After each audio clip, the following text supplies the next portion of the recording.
आप सभी को पुनः स्वागत करता हूं जेआरएफ अचीवर्स यूट्यूब चैनल पर। आज हम एक और द्रोणाचार्य नाटक जो है देखने वाले हैं और यह अत्यंत ही प्रमुख नाटक हमारे सामने साबित होता है यूजीसी नेट एग्ज़ाम के अंदर। हम एक एक करके हर एक कंसेप्ट को क्लियर करते चलेंगे। पहले तो हम देखेंगे कि एक और द्रोणाचार्य नाटक किसने लिखा था। यह अगर पूछा जाए तो शंकर शेष जो है इसके नाटककार हैं। प्रकाशन वर्ष के ऊपर हम जो है अच्छे से नज़र देंगे। 1977 ईस्वी में इसका प्रकाशन हुआ था।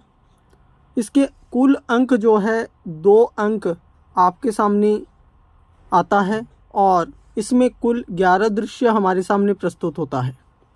तो एक एक दृश्य के ऊपर हम नज़र देंगे। कुल पात्र की बात करें तो इसमें 26 जो है कुल पात्र हैं। आधुनिक पात्र, पौराणिक पात्र और अप्रत्यक्ष पात्र के रूप में हमारे सामने आते हैं।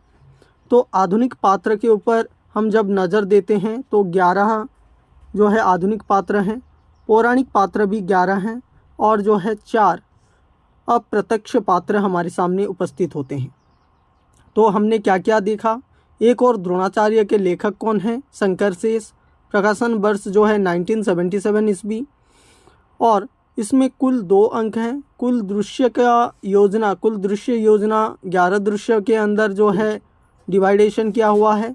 कुल पात्र की अगर बात किया जाए तो 26 कुल पात्र हैं। आधुनिक पात्र 11 हैं और पौराणिक पात्र 11 हैं और जो है अप्रत्यक्ष पात्र 4 हैं। इस तरह से प्रमुख नाटक 2 भागों में विभाजित किया गया है। यह हमारे मनोमस्तिष्क के अंदर रहना चाहिए और हमको हर वक्त इसको याद रखने की ज़रूरत होता है। और एक चीज़ों के ऊपर हमारा नज़र अवश्य होना ज़रूरी है, जो कि पूर्वार्ध और उत्तरार्ध। पूर्वार्ध के अंदर 4 जो है दृश्य हैं और उत्तरार्ध के अंदर 7 दृश्य हैं। तो पूर्वार्ध के अंदर कितना दृश्य है ये पूछा जाए तो 4 दृश्य है। उत्तरार्ध के अंदर कितना दृश्य है ये पूछा जाए तो 7 दृश्य है। इस तरह से हम जो है कलकत्ता की अनामिका नाट्य संस्था ने इसे 1975 में श्रेष्ठ नाट्यकृति घोषणा किया है। यह अनामिका नाट्य संस्था के द्वारा 1975 में श्रेष्ठ नाट्यकृति का अवार्ड भी जीत चुका है ये नाटक। इसको भी हमारे मनोमस्तिष्क के अंदर रखना ज़रूरी है। और आगे की ओर जब हम बढ़ जाते हैं तब इस तरह के और कुछ जो है वस्तुनिष्ठ रूप में हम जो है देखते हैं। इनमें 2 कथाएं समांतर चलती हैं। एक है द्रोणाचार्य और एकलव्य की कथा। इसमें कितने जो है कथा जो है समांतर चलती है तो हमको यहाँ पे बोलना है कि द्रोणाचार्य और एकलव्य की कथा समांतर रूप से इसमें देखने को मिलता है। यह हमारे मनोमस्तिष्क के अंदर रहना चाहिए। नाटक के पात्र जो है आधुनिक पात्र और आधुनिक पात्र के अंदर आता है पुरुष पात्र। पुरुष पात्र के ऊपर हम जब नज़र दौड़ाते हैं तो प्रथम में आता है अरविंद, दूसरे में आता है यदु, तीसरे में आता है प्रिंसिपल और चौथे में आता है प्रेसिडेंट, 5वें में आता है विमलेंदु और 6ठे में आता है राजकुमार। इस तरह से अरविंद क्या करता है? अरविंद महाविद्यालय का प्रोफेसर है जो कि आधुनिक द्रोणाचार्य है, यह याद रखना है। और यदु अरविंद का मित्र है जो कि जूनियर प्रोफेसर है। और प्रिंसिपल कॉलेज का प्राचार्य है जो कि 60 वर्ष का उसका आयु है। प्रेसिडेंट कॉलेज के मालिक जो कि राजकुमार का पिता है। और बिमलेंदु कौन है? पुराना शिक्षक जो नाटक में मरा हुआ पात्र है। अगर पूछा जाए तो हम बोल सकते हैं कि बिमलेंदु मरा हुआ पात्र है और पुराना शिक्षक है। लेकिन बिमलेंदु प्रेत के रूप में अरविंद से संवाद करता है। कौन? बिमलेंदु किससे संवाद करता है? अरविंद से संवाद करता है। राजकुमार कौन है? छात्र और प्रेसिडेंट का बेटा है। प्रेसिडेंट का बेटा कौन है? प्रेसिडेंट का बेटा जो कि राजकुमार का पिता यहाँ पे देखने को मिलता है। प्रेसिडेंट का बेटा कौन है? राजकुमार, और राजकुमार का पिता कौन है? प्रेसिडेंट। और आगे की ओर हम जब बढ़ जाते हैं तो 7वें में आता है चंदू। चंदू जो कि एक समझदार और सचरित्र छात्र है, जो कि अरविंद का प्रिय शिष्य, जो कि उसका कितना वर्ष हुआ है? 20 वर्ष हुआ है। उसके बाद जज, वकील, इस तरह के प्रमुख पात्र पुरुष पात्र के अंदर आते हैं। पुरुष पात्र के अंदर हम फिर से देखते हैं अरविंद, यदु, प्रिंसिपल, प्रेसिडेंट, बिमलेंदु, राजकुमार, चंद, जज, वकील। इस तरह के आधुनिक युग के अंदर इस तरह के जो है पात्र हमारे सामने आते हैं। और जो कि स्त्री पात्र के अंदर हम अगर चर्चा करें, स्त्री पात्र का जो कि रूपरेखा हम देखने की कोशिश करें, तो स्त्री पात्र के अंदर लीला जो कि अरविंद की जो है पत्नी है। उसके बाद अनुराधा, ये दोनों जो है प्रमुख स्त्री पात्र यहाँ पे देखने को मिलते हैं। लीला जो कि अरविंद की जो है पत्नी है, अनुराधा चंदू की प्रियसी और अरविंद के कॉलेज की छात्रा है, जो कि उसका वर्ष कितना है? 20 वर्ष है। और उसके बाद हम जब स्त्री पात्र का प्रमुख अध्ययन करने के बाद पौराणिक पात्र के ऊपर जब हम नज़र देते हैं, पौराणिक पात्र के अंदर पुरुष पात्र द्रोणाचार्य गुरु, अश्वत्थामा जो कि द्रोणाचार्य का पुत्र है, भीष्म, अर्जुन, एकलव्य, इस तरह के प्रमुख पात्र हमारे सामने मौजूद होते हैं। उसके बाद युधिष्ठिर, उसके बाद सैनिक, ये सब कौन है? यह सब जो है पौराणिक पात्र हैं। यह हमारे जीवन के अंदर भी देखने को मिलता है। जब महाभारत युद्ध के अंदर हम देखते हैं तो इस तरह के पात्र हमारे सामने आते हैं। द्रोणाचार्य, अश्वत्थामा, भीष्म, अर्जुन, एकलव्य, युधिष्ठिर और सैनिक, यह सब जो है प्रमुख पात्र हैं। स्त्री पात्र के अंदर कृपी जो कि द्रोणाचार्य की पत्नी है, यह याद रखने की ज़रूरत है हमको। कृपी किसकी पत्नी है? द्रोणाचार्य की पत्नी है। अब हम जब इन सभी पात्रों के ऊपर जब हम चर्चा कर चुके हैं, पात्र के ऊपर हमारा एक सरसरी नज़र दौड़ा चुके हैं, तो उसके बाद नाटक का प्रमुख विषय के ऊपर हम अब चर्चा करेंगे। नाटक का प्रमुख विषय क्या है? नाटक का प्रमुख विषय इस तरह है कि गुरु और शिष्य के रिश्ते में टकराव यहाँ पे देखने को मिलता है। गुरु शिष्य का जो संबंध होता है, यहाँ पे उसका टकराव देखने को मिल रहा है। द्रोणाचार्य के रूप में वर्तमान विसंगति का चित्रण यहाँ पे प्रमुख रूप से हुआ है। द्रोणाचार्य गुरु है और उसके शिष्य के अंदर जो है टकराव, उसके साथ साथ वर्तमान विसंगति का चित्रण यहाँ पे प्रस्तुत किया गया है। अध्यापक के अस्तित्व की समस्या यहाँ पे प्रमुख रूप से शंकर शेष जी ने उभारा है, अध्यापक के अस्तित्व की समस्या। उसके बाद शिक्षा व्यवस्था में व्याप्त अनाचार, भ्रष्टाचार, इसके ऊपर देखने को मिलता है। भ्रष्टाचारी शिक्षण व्यवस्था का यहाँ पे प्रमुख चित्रण हुआ है। और पौराणिक और आधुनिक कथा का समन्वय, या दोनों कथा को मिला करके इस नाटक में प्रस्तुत करने की पर्याप्त कोशिश किया गया है। तो इसको हम जो है अच्छी तरीके से देखना अवश्य ही प्रमुख बन जाता है। नाटक का उद्देश्य क्या है? जब हम नाटक का विषय देख करके आए हैं, उसका उद्देश्य देख लेने से हमारा पूरी तरीके से कंसेप्चुअल क्लियरिटी आ जाएगा।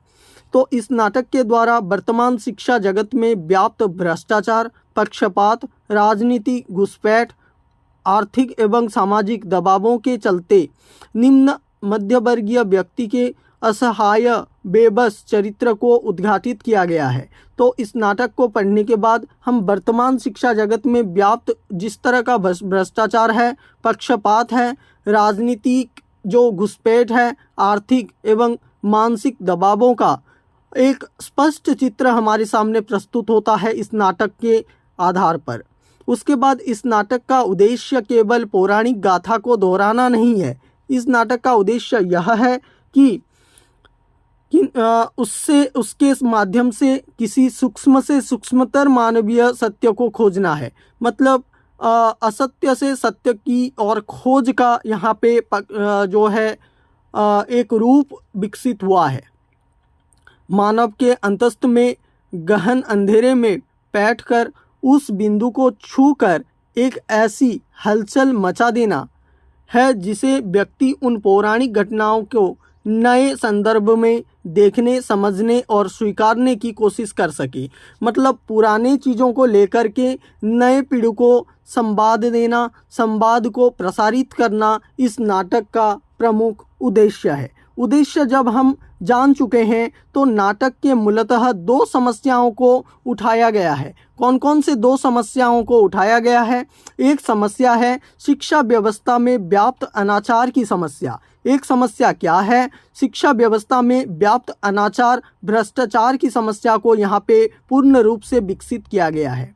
वेतनभोगी मध्य वर्गीय में जीवन जीने वाले अध्यापक के अस्तित्व की समस्या है। यहाँ पे जो वेतनभोगी प्राणी है या वेतनभोगी जो व्यक्ति है उसका जीवन कैसा होता है? उसका जीवन भी मध्य वर्गीय जीवन होता है। और अध्यापक के अस्तित्व का यहाँ पे जो समस्याएं हैं, उसके रोज़मर्रा ज़िंदगी में जो समस्याएं उत्पन्न होता है, उन सभी समस्याओं को यहाँ पे गूढ़ रहस्य के भांति जो है सुलझाने की कोशिश किए हैं शंकर शेष जी।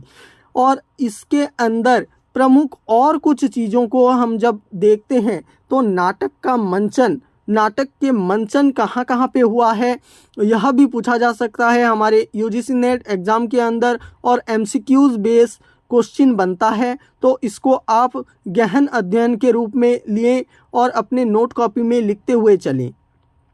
इट्टा ने उद्देश्यगत समानता के कारण डॉक्टर शंकर शेष के एक द्रोणाचार्य का मंचन 79 बार किया गया है। कितने बार किया गया है ये क्वेश्चन आ चुका है पहले वाले एग्जाम में, और आपको इसको बहुत ही इम्पोर्टेंट बना करके रखना है। 28 अक्टूबर के डॉक्टर शंकर शेष की पुण्यतिथि पर ईटा ने पुनः उनके नाटक एक द्रोणाचार्य का मंचन किया। कब मंचन किया था? 28 में। उसके बाद बम्बई के ईटा नाट्य संस्थान ने 28 अक्टूबर 1993 को बम्बई महाविद्यालय में यशवंतराय चौहान केंद्र में एक और द्रोणाचार्य एक अलग प्रकार का सफल प्रयोग हुआ। यहाँ पे और फिर से जो है उसका प्रयोग देखने को मिलता है। डॉक्टर शंकर शेष के स्मृति समारोह के अवसर पर एक द्रोणाचार्य नाटक प्रस्तुत किया गया। शंकर शेष के स्मृति समारोह, उनको याद करते हुए इसका जो है मंचन भी हुआ है। बार बार इसका मंचन हुआ है, कई बार इसका मंचन हुआ है। हमको यह ध्यान में रखना है, हमारे मनोमस्तिष्क के अंदर इसको याद रखना है। बार बार हम कोई चीज़ को पढ़ेंगे, उसको सुनेंगे, तो वो आप हमारे जो कि माइंड में आ जाएगा और उसको जो है हम स्वतः ही याद कर पाएंगे हमारे एग्ज़ाम सेंटर के अंदर। उसके बाद नाटक का सारांश देखते हैं। नाटक के अंदर क्या है? तो परिवार के भाई बहनों के दायित्व और भी स्थितियों प्रोफेसर अरविंद के माध्यम से एक निम्न मध्यवर्गीय परिवार की आर्थिक स्थितियों का खुलासा किया गया है।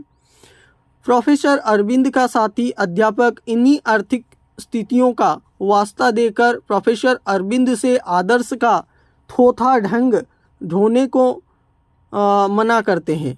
माँ कैंसर से अस्पताल में पड़ी है। विधवा बहन पर पहली तारीख को तुम्हारा मनी ऑर्डर का इंतज़ार करती है। लड़के की मेडिकल कॉलेज भेजना है। इनकी तरफ देखा छोड़ा यह सिद्धांत उद्धांत की मूर्खता यहाँ पे देखने को मिलता है। तो इन सभी चीज़ों के ऊपर हमारा नज़र बनाए रहना चाहिए कि एक जो है वेतनभोगी प्राणी किस तरह से बहुत सारे कष्ट कठिनाइयों को सहकर आगे बढ़ता है, यहाँ पे देखा गया है। प्रेसिडेंट का पुत्र राजकुमार चाकू रखकर अपनी पूरी धौंस नकल करता है। प्रोफेसर अरविंद उसे पकड़ तो लेते हैं, किंतु उसका कैसे यूनिवर्सिटी को रिपोर्ट करें या ना करें, इसी द्वंद्व में नाटक की मुख्य समस्या आगे बढ़ती है। प्रोफेसर अरविंद पर जिस तरह के दबाव पड़ते हैं वे सब इस समस्या के दूसरे पहलू हैं। हम इस नाटक को जब पढ़ते हैं तो एक प्रोफेसर एक जो है शिष्य को पकड़ तो लेता है, लेकिन उसको यूनिवर्सिटी में रिपोर्ट करना है या नहीं करना है, उसके ऊपर भी उसके मन में बहुत सारे द्वंद्व चलते रहते हैं। उसके बाद क्या होता है, प्रेसिडेंट का लड़का है, इस कारण उसके इस हरकत से उसे छोड़ दिया जाता है। किसको छोड़ दिया जाता है? राजकुमार को छोड़ दिया जाता है। उसके पास ही अरविंद का छात्र जो अत्यंत मेधावी है, अरविंद का छात्र जो अत्यंत मेधावी है, उसने नकल भी नहीं की, फिर भी उसे पकड़ा जाता है क्योंकि उसके पास अंतिम समय में वह नकल मिली थी। मतलब ये राजकुमार को पकड़ा ना जा करके मतलब उसके अरविंद के जो मेधावी छात्र है उसको पकड़ा जाता है क्योंकि उसके पास वो नकल मिला था। चंदू के पास वह उड़कर नकल आई थी। यह भी याद रखना है कि चंदू के पास वो नकल उड़ करके आया था और इसके वजह से उस नकल की चिट्ठी को जो है वो चंदू का ही समझ लिया गया। वह नकल की चिट्ठी शिक्षक को देना ही चाहता था, लेकिन उससे पहले ही उसे पकड़ लिया गया। यह भी हमारे आम जीवन में देखने को मिलता है। जिसने नकल की है उसे ना पकड़ते हुए दूसरे लड़के को उस नकल के अपराध में रेस्टिकेट करके उसका रिपोर्ट यूनिवर्सिटी में भेजी जाती है। यह किस तरह का भ्रष्टाचार है? भ्रष्टाचार का समय यहाँ पे देखने को मिल रहा है। उसके बाद हम आगे की ओर जब चलते हैं, इस घटना से अरविंद पूरी तरीके से आहत हो जाता है। उसे लगता है कि सच का साथ देना चाहिए, अर्थात चंदू का साथ देना चाहिए। चंदू को दूसरे छात्रों के साथ मिलकर न्याय मांगता है। मतलब चंदू न्याय मांगता है, लेकिन न्याय मिलता कहाँ तक है वो देखते हैं। प्रोफेसर अरविंद का साथ नहीं देने की उन्हें तरह तरह से प्रेसिडेंट की प्रताड़ना सहनी पड़ती है कि प्रेसिडेंट कहता है कि तुम जो है चंदू का साथ मत दो, लेकिन प्रेसिडेंट इस बात का लाभ उठाकर सभी अध्यापकों को किसी ना किसी तरह अपना निशाना बनाएगा और प्रेसिडेंट इस तरह से सभी अध्यापक के ऊपर अपना निशाना बनाए रखता है। उसके बाद प्रिंसिपल इसीलिए प्रोफेसर अरविंद को उसकी पत्नी पर दबाव डालता है कि वह प्रेसिडेंट को खुश रखकर स्टाफ को डीए की किस्त दिलवाना चाहता है। तो इस तरह से आगे की ओर नाटक बढ़ता है और नकल को पकड़ना अध्यापक के लिए खासा चुनौती भर काम हो गया है। नकल को पकड़ने के कारण ही प्रोफेसर बिमलेंदु की हत्या कर दी जाती है, जिससे उसके सभी साथियों में नकल को पकड़ने का हौसला नहीं रह गया है। तो इस तरह का अगर एक प्रोफेसर का मृत्यु कर दिया जाए किसी भी तरीके से, तो वो और जो प्रोफेसर होंगे वो किस तरह से उस नकल को पकड़ सकेंगे। इस नाटक के अंदर प्रमुख रूप से इसी भी चीज़ों को जो है दोहराया गया है।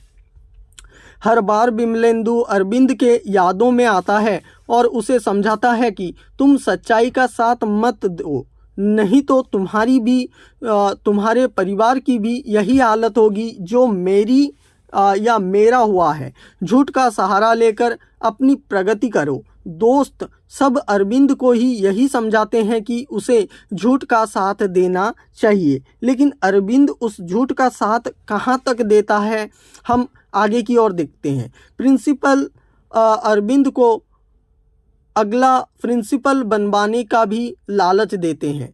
लालच के अंदर भी आ चुका है अब जो है अरविंद, लेकिन इस लोभ बस वह चंदू का साथ ना देते हुए प्रेसिडेंट के बेटे का साथ देता है, लेकिन उसका मन बार बार उसे कचोटता है। लेकिन अब लोभ के कारण क्या है, अरविंद भी अपना असली रूप दिखा चुका है और लेकिन उसका मन बार बार उसे कचोटता है, मरोड़ता है कि मुझे जो है चंदू का साथ देना चाहिए या नहीं चाहिए। लेकिन आगे की ओर समझते हैं और चंदू बड़े शातिर ढंग से कहता है, आप चाहे जो समझे, यह लड़ाई हमारे लिए जीवन मरण का प्रश्न है। जो हमारे साथ नहीं है उसे अपने विरुद्ध मानते हैं।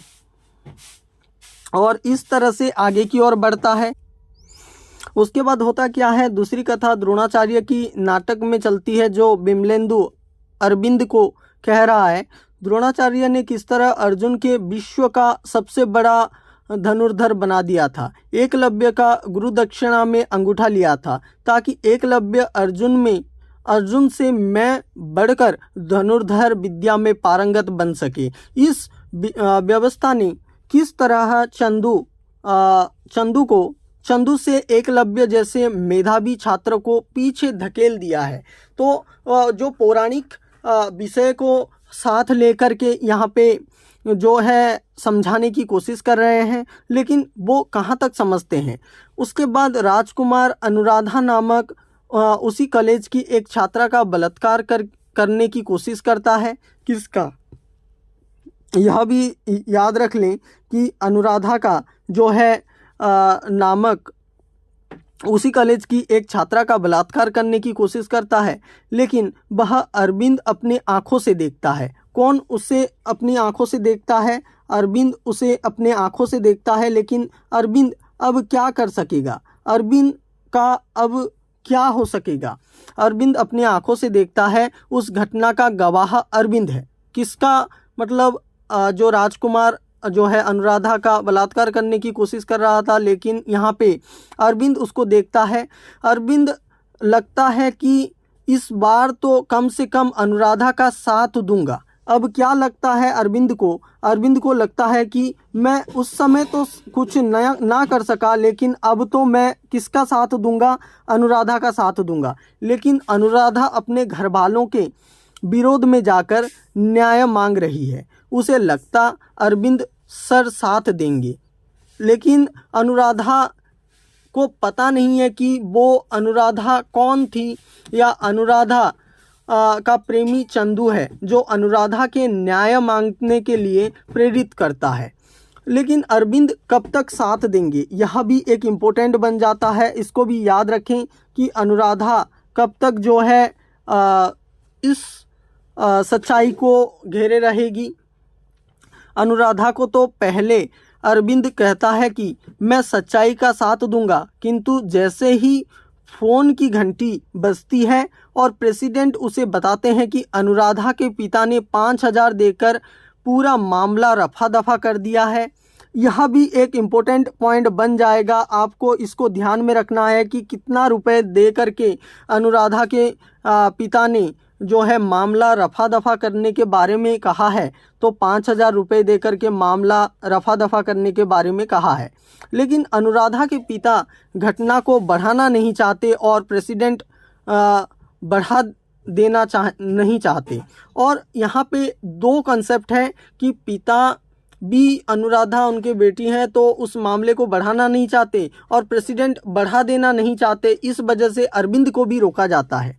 इसी घटना के विचारों में खोया हुआ अरविंद सोच रहा है, फिर उसका यादों में विमलेंदु आता है। विमलेंदु फिर अरविंद को झूठ का साथ देने के लिए कहता है, क्योंकि वह अपने जैसे हालत अरविंद या उसके परिवार की होने देना नहीं चाहता। अनुराधा बात को समझकर अरविंद के घर से चली जाती है। मतलब अनुराधा भी समझ चुकी है कि मुझे अब जो है इस तरह का चीज़ नहीं करना चाहिए या इनके पास नहीं रहना चाहिए।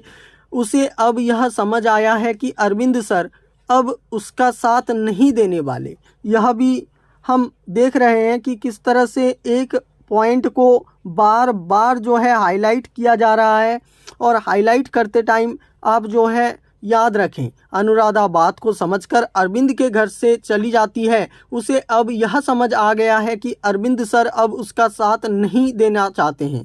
जिस तरह चंदू का साथ नहीं दिया था, उसी तरह अनुराधा का भी साथ वह नहीं दे पाते हैं। अरविंद के घर पर दूसरी घंटी बजती है, जिससे कहा जाता है कि अनुराधा ने एक गाड़ी के नीचे आकर आत्महत्या कर लिया। यह देखो, यह कितना इम्पोर्टेंट है कि अरविंद के घर पर दूसरी घंटी बजती है और जिसमें कहा जाता है कि अनुराधा ने एक गाड़ी के नीचे आकर अपना जो है आत्महत्या कर लिया है। तो अब अरविंद का क्या विचार होगा वो आगे की ओर देखते हैं। अरविंद इस घटना से बहुत दुख हो जाता है। अनुराधा के मृत्यु का जिम्मेदार स्वयं को मानता है। किसको मानता है? जिम्मेदार अपने स्वयं को मानता है। और स्वयं को मानने से अब क्या होगा? अरविंद की अंतरात्मा भी यही चाहती है कि अनुराधा के आत्महत्या के पीछे तुम लोग हो। अरविंद की अंतरात्मा यह कहती है कि तुम आधुनिक काल के द्रोणाचार्य हो। अनुराधा चंदू जैसे शिष्य को गुरु दक्षिणा में अंगूठा ले रहे हो। और इस नाटक के अंतर में आपको यह पूछा जा सकता है कि इसमें आधुनिक द्रोणाचार्य किसको कहा गया है? तो अरविंद को कहा गया है। तो प्रेसिडेंट की पहाड़ी से गिरकर मृत्यु हो गई और इस केस में अरविंद को दोषी माना गया है, क्योंकि प्रेसिडेंट के अंतिम में वह उसे साथ था। प्रेसिडेंट के मृत्यु का केस बनकर अदालत में गया है। अरविंद को हाजिर किया जाता है गवाह बनकर। चंदू उपस्थित है। चंदू सच बोलता है। नाटक के चंदू कहीं पर भी झूठ का सहारा नहीं लेता है। वह कहता है कि अरविंद सर वही थे, लेकिन उन्होंने नहीं धकेला। यह भी पॉइंट इम्पोर्टेंट है। इस इम्पोर्टेंट पॉइंट को भी आप याद रखें कि नाटक के चंदू कहीं पर भी झूठ का सहारा नहीं लेता है। वह कहता है कि अरविंद सर वही थे, लेकिन उन्होंने नहीं धकेला। दूसरी द्रोणाचार्य की घटना में, जिसमें अश्वत्थामा अपने माता पिता से पूछ रहा है कि आपने मुझ पर ऐसे संस्कार क्यों नहीं किए हैं, क्योंकि द्रौपदी का वस्त्रहरण हो रहा था तो मैं चुप क्यों बैठा रहा? मैंने क्यों कुछ नहीं कहा? सब लोग चुप क्यों रहे? माता कहती हैं तुम क्यों चुप रहे? तब अश्वत्थामा कहता है कि आप लोगों ने संस्कार ही ऐसे दिए हैं कि मैं दरबार में सबसे विद्रोह ना कर सका, इसीलिए मैं चुप रहा। गुरु चुप रहेंगे तो शिष्य भी उसी तरह का व्यवहार करने वाले हैं। गुरु का दायित्व बनता है कि अपने शिष्य को अच्छी शिक्षा दें। यह कथन पूछा जाएगा और आप जो है घबरा जाएंगे। इस कथन को बहुत ही इम्पोर्टेंट बना करके रखें। इम्पोर्टेंट बना करके अपने जो है मैं जो हाईलाइट करता जा रहा हूं उसको इम्पोर्टेंट माने। प्रश्न यह है कि प्रोफेसर अरविंद सब कुछ जानते हुए भी अपने आदर्शों की बलि क्यों दे देता है? क्यों वह इस मक्कार व्यक्ति का अंग बन जाता है? वस्तुतः वह और उसका परिवार जिस ऐसा आराम की जिंदगी का अभ्यस्त हो चुका है, उसके छीन जाने का भय उसे सालता रहा है। वह उन सब सुविधाओं के छिन जाने की कल्पना मात्र से घबरा जाता है। जब उसकी पत्नी लीला, यहाँ पे यह इम्पोर्टेंट है कि अरविंद की पत्नी कौन थी? तो लीला थी। लीला उससे पूछती है नौकरी छूटने का मतलब समझते हो? तब अरविंद का उत्तर इसी वस्तुस्थिति का चित्रण करता है। हाँ, समझता हूँ। तुम्हारा बंगला छिन जाएगा, टेलीफोन कट जाएगा, मुफ्त के चपरासी नहीं रहेंगे, तुम प्रिंसिपल की औरत नहीं कहलाओगी। इन्हीं सब स्थितियों के चलते डॉक्टर या प्रोफेसर अरविंद व्यवस्था से समझौता कर लेता है। इन सभी चीज़ों को याद रखें। यह सब चीज़ें इम्पोर्टेंट हो जाएगा। हमारे यूजीसी नेट के कथन में आ सकता है, क्वेश्चन पूछा जा सकता है, तो इन सभी चीज़ों को याद रखते हुए चलें। आगे की ओर क्या होता है? आगे की ओर इस तरह से होता है कि वह इस व्यवस्था के सच को सामने लाती है। चंदू ना अपने नकल ना करने का तर्क द्वारा सिद्ध कर पाते हैं और न अनुराधा के बलात्कार प्रसंग में अरविंद को निर्दोष था। यह प्रसंग आधुनिक न्याय व्यवस्था की विसंगति का दर्शाता है। प्रोफेसर अरविंद को यह व्यवस्था की जो व्यथा है सालती है कि जब चंदू जानता था कि मैं अपराधी नहीं हूँ, खूनी नहीं हूँ, मैंने प्रेसिडेंट की हत्या नहीं की है, तो उसके शिष्य चंदू ने झूठ क्यों बोला? विमलेंदु का तर्क है कि चंदू ने उन्हें दोषी नहीं बताया, केवल इतना कहा, हो सकता है यह ठीक वैसा ही है जैसा द्रोणाचार्य के साथ हुआ था। जब युधिष्ठिर ने अश्वत्थामा की मृत्यु के संबंध में नरोबा कुंजरो कहा कि या युधिष्ठिर ने भी तो यही कहा था, अब मैं कैसा बता सकता हूं कि अश्वत्थामा नाम का हाथी मरा था या पुत्र? तो इन सभी कथनों को आप जो है अपने दिमाग में बनाए रखें और इस तरह से हमारा यह नाटक समाप्त होता है। तो आपको अगर यह नाटक पढ़ने में मज़ा आया होगा या सुनने में आपको कुछ भी डाटा या तथ्य उपयोगी लगा होगा तो लाइक करना ना भूलें। लाइक, शेयर एंड सब्सक्राइब करें और पास में आने वाले घंटे बटन को दबाएं, जिसमें से कि अगले आने वाले जो नोटिफिकेशन हैं आपको प्राप्त हो सके। तो इस तरह का जो है नाटक को आप देखना चाहते हैं तो लाइक, शेयर, सब्सक्राइब करना ना भूलें। फिर से मिलते हैं एक नए वीडियो के साथ।